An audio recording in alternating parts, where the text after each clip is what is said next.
Flickering lamplight, glossy fingertips.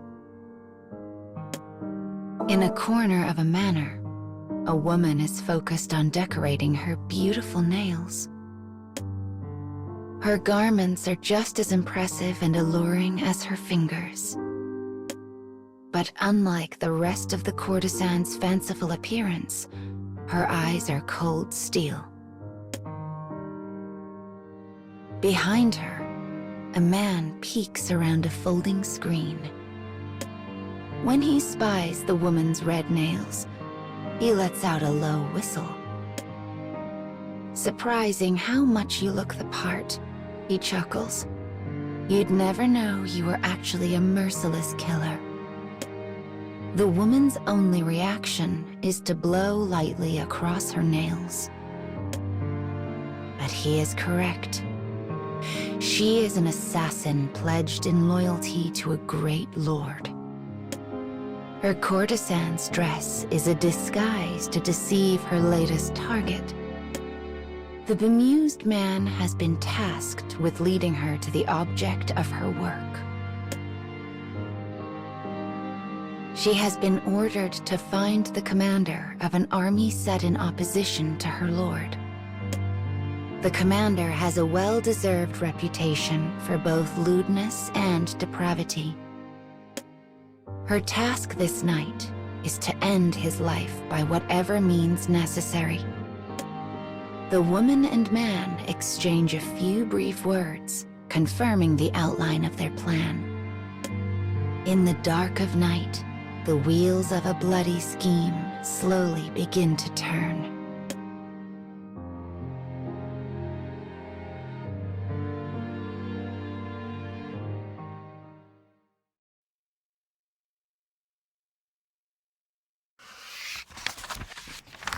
The disguised assassin and her assistant set off to kill the enemy commander. As she had been asked for directly by a man of such high rank, it is a simple thing for them to leave the pleasure district.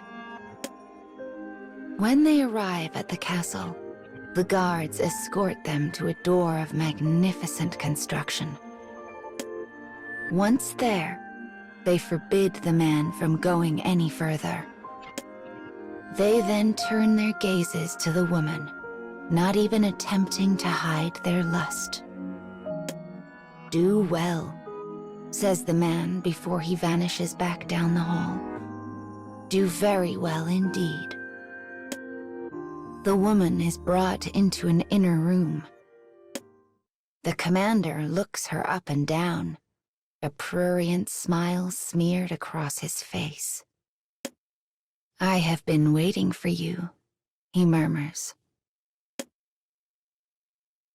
Before another moment can pass, the guards grab the woman and bind her. Though her freedom of movement has been stolen, she continues gazing at the commander with a cool, almost bored expression. His only response is to bellow with laughter. My, he cries. It seems even the most infamous of demons is nothing but a child once robbed of her mettle. He wipes a thin line of spit from his mouth before continuing. "Oh yes, my dear. I know all about your plan. Your little friend was happy to tell all he knew in exchange for some of my gold. It's betrayal then, she thinks. Betrayal for coin. But this truth is cold comfort, for she is now alone and forsaken in the heart of her enemy's territory."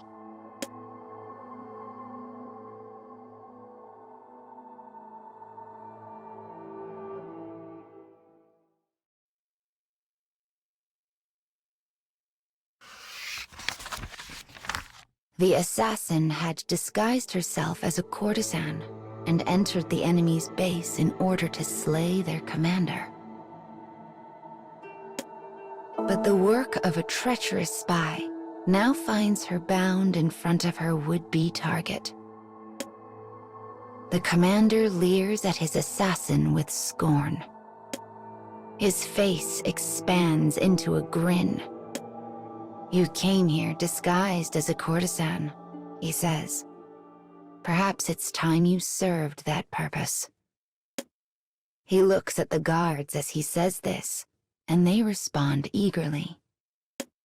But then, a faint shadow of surprise moves across his face. There is a slight sound, almost a whistle, and then an utter, perfect silence.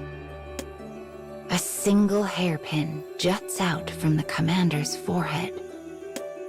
The man crumples to the ground with a soft thud. In the same moment, the rope binding the woman's wrists falls to the floor in 2 neat pieces. Panicked, the guards draw their swords, but they have been a step behind all along.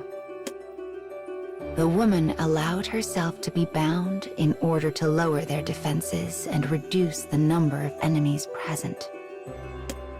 And she made sure her carefully filed nails were sharp enough to sever any rope. Nothing had been left to chance. Slowly, so slowly, she raises her hands and extends the fingers. Her polished red nails are the talons of some great and terrible beast. And when the alarm drum finally sounds and guards come swarming into the room, all they find is a woman drenched in blood.